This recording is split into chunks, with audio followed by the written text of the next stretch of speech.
হাদি হত্যাকাণ্ড অত্যন্ত এই গণ-অভ্যুত্থানের পরে সবথেকে মর্মান্তিক একটি ঘটনা এবং আমাদেরকে ব্যক্তিগতভাবে খুবই কষ্ট দিয়েছে। জনাব হাদি আমাদের সাথে জুলাই আগস্টে আমরা আন্দোলন করেছি এবং আন্দোলনের পরে জুলাই আগস্টের পরে ব্যক্তিগতভাবে আমাদের সাথে বহুবার যোগাযোগ কথাবার্তা হয়েছে। কিন্তু হাদি হত্যাকাণ্ডের পরে তৎকালীন সরকারের ইন্টারিয়াম গভর্নমেন্টের সবথেকে ব্যর্থতা ছিল যে যারা খুন করেছে ঘরে বা ইন্ডাস্ট্রিতে ম্যাগনেস্টার কেবলস, বিশুদ্ধ কপারের নিরাপদ কেবলস, আপনার নিরাপত্তার সঙ্গী। তারা দিনে দুপুরে দেশ থেকে পালিয়ে গিয়েছে। আমি মনে করি বর্তমান সরকার অত্যন্ত সফলভাবে ডিপ্লোম্যাটিক ইনিশিয়েটিভ নিয়ে তাদেরকে সেই দেশে গ্রেপ্তার করতে সক্ষম হয়েছে এবং আমি মনে করি এটি সরকারের সফলতা। কিন্তু আপনারা দেখবেন যে তারা গ্রেপ্তার হওয়ার পরেও আমরা দেখলাম ইনকিলাব মঞ্চ, এমনকি জামাত বা শিবিরের নেতৃবৃন্দরা সরকারকে কিন্তু ধন্যবাদ দেয়নি, তারা বরং রাজনৈতিক উদ্দেশ্য হাসিলের জন্য চুপ থেকেছে।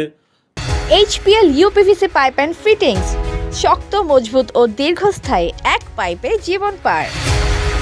অথবা তারা এটাকে ভিন্ন ন্যারেটিভ তৈরি করছে। আমরা আমাদের ছাত্রদলের পক্ষ থেকে আমরা সবসময় বলেছি হাদির হত্যাকাণ্ড যারা গ্রেপ্তার হয়েছে ভারতে, তারপরও আমরা বলেছি যে অবশ্যই খুনিদেরকে দেশে এনে বিচার নিশ্চিত করতে হবে এবং যত দ্রুত তাদেরকে বন্দি বিনিময় চুক্তির মাধ্যমে, যেহেতু আমাদের কাছে চুক্তি রয়েছে, স্বদেশে প্রত্যাবর্তন করা যায়, এই জন্য আমরা সরকারের নিকট দাবি জানিয়েছি।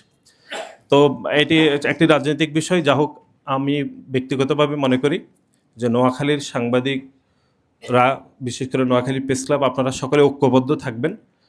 এখানে অনেক দিন ধরে আমি শুনেছি যে ছোটোখাটো একটু রয়েছে। আমি মনে করি আমরা জেলা হিসাবে আমরা এত বেশি সমৃদ্ধ, এত বেশি উদার, আমাদের সমুদ্রের মতো মন থাকতে হবে।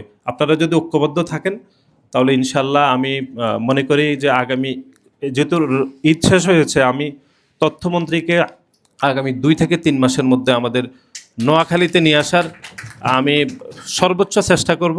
এরপরে আপনারাই আপনাদের দাবি জানাবেন। ওনার সাথে আমার ব্যক্তিগতভাবে সুসম্পর্ক রয়েছে, উনি খুবই মেধাবী মানুষ। আমি ওনাকে এখানে একটি সেমিনার বা অন্য কোনো বিষয়ে আলাপ আলোচনার মাধ্যমে আমি ওনাকে এখানে ইনভাইট করব, আমাদের এমপি মহোদয়ের সহযোগিতা নেব। তারপরে আপনারা দাবি দাওয়া যদি ঐক্যবদ্ধভাবে করতে পারেন, ইনশাল্লাহ আমি মনে করি যে এটি সম্ভব হবে আমাদের সকলের উক্রান্ত প্রচেষ্টায়। হলে এই এলাকার মানুষের উন্নয়ন হবে এবং এখানে বিমানবন্দরের কথা প্রস্তাবনা রয়েছে, শিবির বিমান